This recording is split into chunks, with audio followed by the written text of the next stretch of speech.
Di lembah tandus Mekah, di antara kabilah, pasar dan bangunan batu yang sunyi, hidup seorang lelaki yang namanya Kelak. Diabadikan dalam sejarah, bukan sebagai pahlawan, bukan sebagai pemimpin, tetapi sebagai simbol kebinasaan dan kedegilan hati. Dialah Abu Lahab.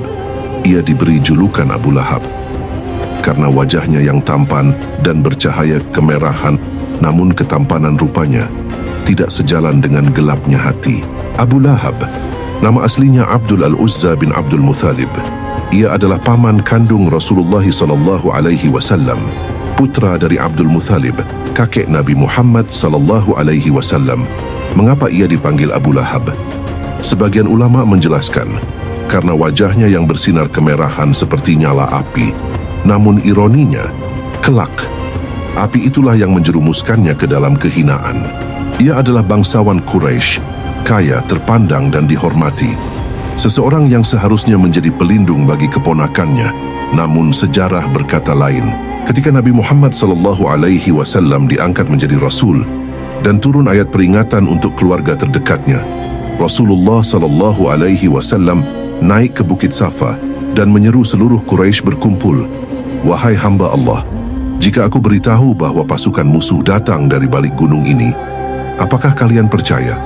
Mereka menjawab, kami percaya karena engkau tidak pernah berdusta. Namun dari tengah kerumunan suara kasar memecah suasana.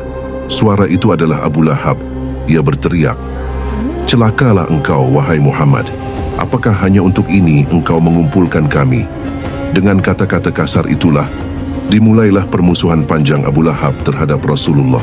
Dan pada saat itulah turun sebuah surah yang menjadikan nama Abu Lahab abadi dicela hingga hari kiamat. Tabbat yada Abi Lahabi wa tab. Binasalah kedua tangan Abu Lahab dan benar-benar dia binasa.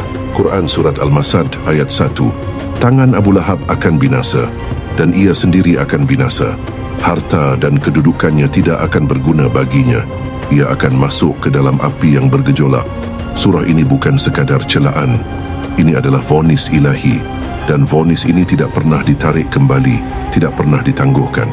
Abu Lahab bukan sekadar menolak dakwah. Ia memerangi Nabi SAW dengan seluruh kekuatannya. Ia mengejek, menghina dan menghasut kaum Quraisy agar memusuhi Rasulullah. Ia menuduh Rasulullah sebagai penyihir, pendusta, pemecah belah keluarga. Ia menyuruh orang-orang pergi dari majlis Rasulullah. Ia melemparkan tanah ke kepala Nabi SAW. Ia mematahkan harapan para pemuda yang ingin belajar Islam. Ia bahkan memaksa dua anaknya, Utbah dan Utaibah, untuk menceraikan putri Rasulullah Ruqayyah dan Ummu Kalsum hanya karena kebencian terhadap dakwah.